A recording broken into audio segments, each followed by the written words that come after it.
invalidate the prayer. So if you learn them and master them, you don't need to ask, Sheikh, I did this, I did that. Would that invalidate my prayer? If you master these, alhamdulillah. So what are the things that invalidate my prayer? Number one, to break my wudu. Because one of the conditions of salat is to be in the state of purity. So if a person urinates, defecates, passes wind, etc., invalidates his wudu, then his prayer is invalid. Imagine someone in prostration and he takes a nap, he sleeps, wakes up after 5-7 minutes and says, whoops, I took a nap. Yeah, your prayer is invalid, akhi, because you broke your wudu. Number two, to be in touch with an impurity, an impure substance. So if it comes in contact with a worshipper and he's aware of it, this invalidates his prayer unless he removes it. So for example, while praying, I remember that I have an impurity on my headgear. So I immediately take it off and throw it away and continue to pray. Your prayer is valid. But if the impurity is in my underwear, I can't take those off while praying. So I have to break my prayer and remove it and purify myself and go and establish a prayer once again. Number three, to expose or to uncover the awrah deliberately. So a woman, while praying, takes off her scarf, fixes her hair, puts her scarf again, and continues to pray. No, you've exposed your awrah deliberately. Someone taking off his waist wrapper and his awrah is exposed deliberately, your prayer is invalid. Number four, to give your back to the qibla deliberately. And we spoke about movement and turning away from the qibla. This breaks your prayer. Number five, to speak deliberately. So while in prayer, someone says to you, where did you put my wallet? And you said, it's on the table there. And you continue to pray. This breaks your prayer because Allah Azza wa Jal ordered us in the Quran by saying, and stand before Allah devoutly obedient. And this ayah was revealed at a time when the companions used to communicate during prayer. So while in prayer, one would ask the one next to him, so what happened yesterday? So are you coming to lunch today? That was normal until this ayah was revealed. The companions say, so we were ordered to be silent and not to speak while in prayer. Number six, to laugh out loudly. So if someone laughs out loudly during prayer, the consensus of scholars that this invalidates his prayer.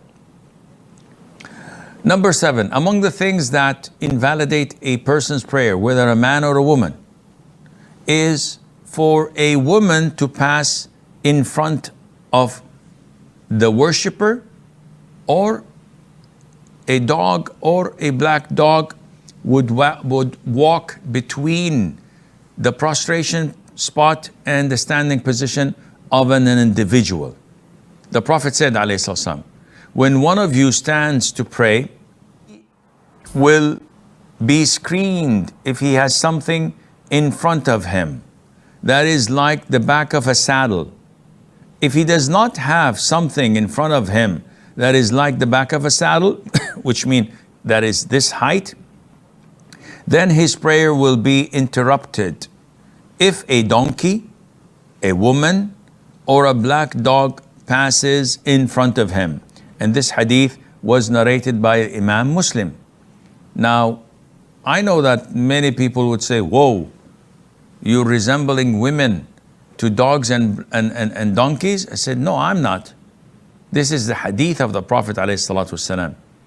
And this is part of worshiping Allah without asking for justification or a legitimate reason. We comply without arguing. And this invalidates the prayer of a man praying or even a woman. So if a sister passes in front of her mom or her sister, between her prostration position and standing position, this invalidates her prayer. Number 8, to abandon one of the pillars, to omit an essential part or condition or obligatory part of the prayer deliberately without any excuse. And we spoke about this before when we talked about the pillars and the obligatory actions. Number 9, to eat or drink deliberately.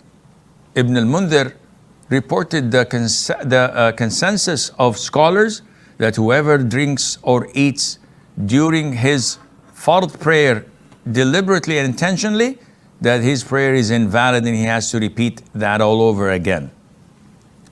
Number 10, deliberately adding a pillar or putting a pillar in the position of another pillar. So someone adding a 5th rak'ah in dhuhr deliberately, or prostrating before doing ruku' deliberately. This invalidates the prayer. Number 11, canceling the intention. And this has to have the firm intention to leave the prayer, not an intrusive thought that comes to your head while praying saying, oh, I think I'm gonna leave prayer to do this and that. It's an intrusive thought. No, we're talking about a sincere, firm intention to leave the prayer and to break it. This invalidates the prayer. Now, when we talked about laughing, that breaks the prayer, laughing, as scholars divide it into categories or levels. Level 1 is just to smile. So someone is praying and then he does this. This does not invalidate his prayer. Laughing out loud, this breaks the prayer without any doubt. Especially that type of laughing where you have these loud voices, because this shows that you're playing around with the salat and this defies the purpose of salat. So someone says, ha ha ha, makes a sound. Number 4, laughing that is in between. It's not audible and it's not smiling. The majority of scholars say that this invalidates the prayer if 1 or 2 letters have been uttered. So these type of sounds would invalidate your prayer. Even if you don't make a sound, if you start shaking your shoulders, this invalidates your prayer, and Allah Azza wa Jal knows best.